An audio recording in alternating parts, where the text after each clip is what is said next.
Daniel, nós vamos falar de um assunto que eu tenho certeza é de suma importância e de interesse do nosso telespectador. Isso atinge boa parte dos brasileiros, alguns já na infância, outros na meia-idade, outros na terceira idade. Eu estou falando sobre a saúde dos olhos aqui das pessoas, enfim, dos brasileiros. A gente sabe que é uma situação bastante comum. Vou conversar com a doutora Kemi, que é oftalmologista e vai nos atender para falar sobre esse assunto, né, doutora, que eu tenho certeza que gera questionamentos das pessoas sobre a saúde dos olhos. Tem como trazer um panorama geral de uma situação que a gente se encontra hoje aqui em nosso país sobre o cuidado das pessoas com os olhos? Bom dia.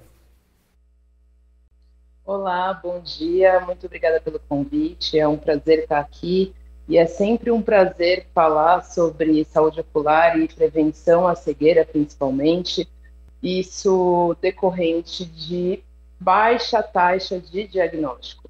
Então, nós temos muita dificuldade de acesso à saúde ocular, seja por questão de falta de informação da população acerca da importância desse exame, que deve ser realizado anualmente, seja por dificuldade de acesso ao sistema de saúde em regiões mais afastadas, né, dos grandes centros. Então, o trabalho para a prevenção à cegueira, ele deve ser feito através do exame oftalmológico, pelo menos anual, desde o nascimento. Como é a preocupação do povo brasileiro na questão da saúde ocular? Infelizmente, o povo brasileiro acaba, por falta de informação mesmo, procurando o oftalmologista quando está com alguma dificuldade para enxergar. Todos nós vamos precisar de óculos em algum momento da vida. Se não foi até os 40 anos, após os 40 anos, com o envelhecimento dos olhos, nós vamos começar a ter uma dificuldade para enxergar. Então, em algum momento, a pessoa provavelmente vai acabar procurando. Mas existem doenças que são silenciosas. Então, assim, elas vão se desenvolvendo e a pessoa não sente nada. Esse é o grande risco de deixar de fazer um exame mesmo quando você não tem nenhum tipo de sintoma ocular, nenhum tipo de dificuldade para enxergar. A diversidade nos olhos que as pessoas acabam encontrando ao longo da vida, você mesmo falou que ela de certa forma é silenciosa, não se manifesta. Pelo fato da gente ter dois olhos, enfim, alguma situação se equipar, enfim, acaba mascarando a saúde de um olho e as pessoas às vezes vão fazer uma consulta normal e identificam uma situação bastante avançada de cegueira, enfim, uma outra comorbidade. Isso é bem comum, você se depara com a situação de dar a notícia para a pessoa que ela já está no estágio mais avançado de uma determinada diversidade nos olhos? Infelizmente, isso é super comum. Não, se não diariamente, semanalmente, eu me deparo com casos assim. É bastante triste, porque a maior parte deles teria sido evitada se a pessoa tivesse feito um exame oftalmológico anteriormente. Então, nós temos dois olhos exatamente para isso. Eu falo isso. Deus deu dois olhos para que a gente possa ter essas duas chances de passar a vida enxergando. O objetivo é esse, é você viver a vida toda enxergando. Mas quando não faz o teste, você não faz o teste para ver se os dois olhos enxergam, pode acontecer isso e é, infelizmente, bastante comum. Doutora, as adversidades que, enfim, você se depara dentro das suas consultas, qual é a mais comum? A gente pode falar talvez da miopia, estigmatismo, talvez outras situações que podem aparecer. Qual é a mais comum hoje que você se depara? No dia a dia, o mais comum são os erros refrativos, como você está dizendo, que é a necessidade do grau de óculos. No Brasil, o principal erro refrativo mais prevalente é a hipermetropia, que atrapalha tanto para média distância quanto para perto, varia bastante, dá bastante dificuldade e é corrigido com o grau de óculos. Então, essa é uma grande causa de deficiência visual quando não corrigida. Por incrível que pareça, muita gente não enxerga no Brasil porque não usa óculos.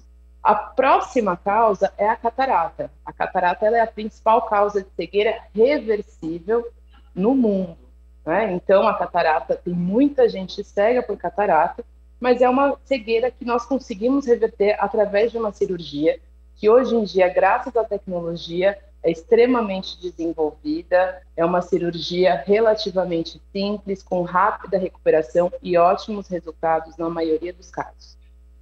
Doutora, quais os principais sintomas ou os primeiros sintomas de uma situação de cegueira que as pessoas acabam se deparando durante esse processo? Quando a pessoa precisa de fato procurar um atendimento médico na questão da saúde ocular?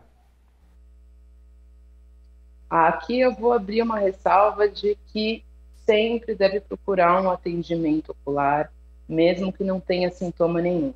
Mas claro que a gente deve ficar alerta e procurar mais rapidamente se tiver embaçamento da visão, dificuldade para enxergar, seja de perto, seja de longe, olhos vermelhos com frequência, sensação de areia, ardência nos olhos, não é normal.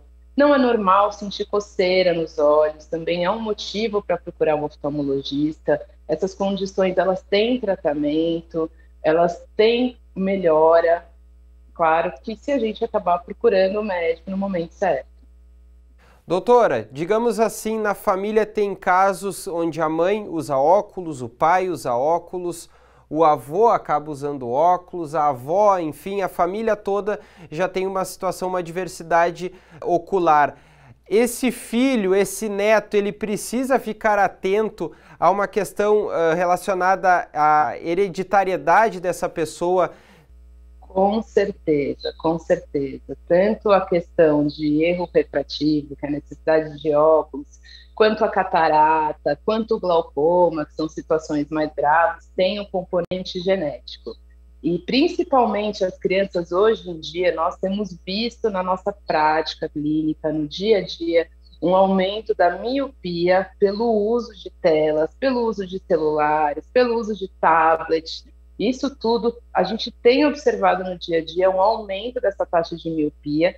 Então, a pessoa já tem uma história familiar positiva de miopia, tem esse estímulo de telas, muito tempo de leitura, tem que fazer o exame, porque a chance de desenvolver um grau é maior, sim.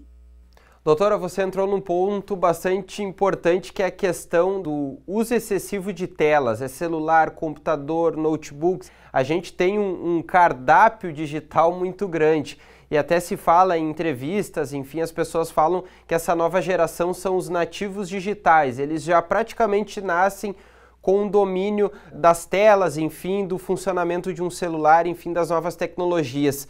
Isso é uma preocupação da frente que cuida da saúde dos olhos em tentar minimizar os problemas futuros que as telas vão trazer para essa nova geração? Com certeza, eu tento conversar com as famílias, porque fica difícil a gente proibir. Proibir não é real, faz parte da realidade de todos nós, principalmente das crianças e dos jovens. Mas sim, tem essa preocupação. Quanto menor a idade, menor o tempo de tela seria o ideal. Então, eu tento sempre orientar para minimizar esse uso o máximo possível, fazer intervalos regulares, estimular atividades ao ar livre é muito importante para o desenvolvimento dos olhos das crianças. Para jovens, crianças até 18 anos, até 3 horas de tela por dia. Tá? Sendo que as crianças menores, até 2 anos, o ideal seria não utilizar tela nenhuma. Eu sei que hoje em dia é quase fora da realidade, eu tenho filhos, eu sei como é em casa, mas até 3 horas por dia para todas as crianças e jovens até 16, 17, 18 anos. Então, a luz um pouquinho mais baixa facilita evitar isso. E, claro, fazer intervalos a cada 20 minutos, lembrar de piscar os olhos, fechar os olhos um pouquinho, também ajuda a descansar um pouco os olhos. Ok. Daniel, o recado foi dado pela doutora Kemi falando sobre a saúde ocular dos brasileiros, principalmente dessa nova geração que praticamente nasce conectada com as telas, é celular, computador, notebook, enfim. A gente sabe que isso faz parte das nossas vidas, mas uma atenção e principalmente um limite no uso dessas novas tendências pode resultar numa saúde ocular, principalmente visando o futuro.